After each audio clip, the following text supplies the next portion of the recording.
हुण मैं नसीर अहमद नसीर जेड़े एक बड़े बरीक शायर ने, उस्ताद शायर ने, बड़े बड़े स्कॉलरली चीज़ों को देखते हैं जनाब नसीर अहमद नसीर।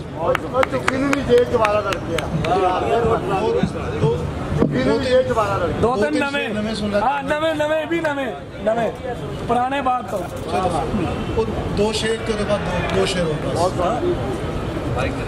कि नजर दी बरछी खुबदी है कलेजे तीक नहीं लगती।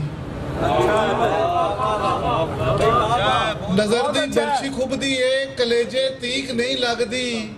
मेरी सरकार दी अज ते तबीयत ठीक नहीं लगती। नजर दी बरछी खुबदी है कलेजे तीक नहीं लगती। मेरी सरकार दी अज ते तबीयत ठीक नहीं लगती।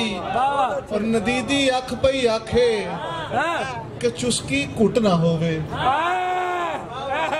नदीदी अख पई आखे कि चुस्की घुट ना होवे।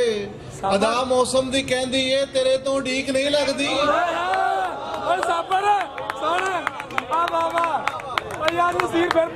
नदीदी अख पई आखे कि चुस्की घुट ना होवे।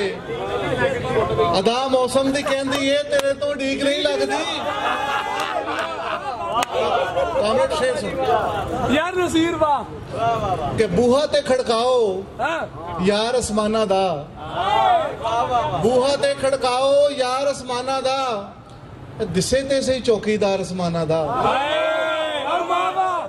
बूहा ते खड़काओ यार आसमाना दा। दिसे ते सही चौकीदार आसमाना दा। और चन तो मिट्टी झाड़न किधर आया है। चन तो मिट्टी झाड़न किधर आया है। रहंदा नहीं तू खिदमतगार आसमाना दा। चन तो मिट्टी झाड़न किधर आया है। रहंदा नहीं तू खिदमतगार आसमाना दा। और मेरे हेठों धरती खिसकी जाती है।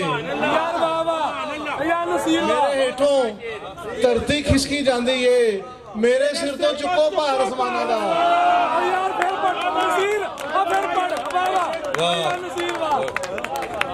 मेरे हेठों धरती खिसकी जाती है। मेरे हेठों धरती खिसकी जाती है।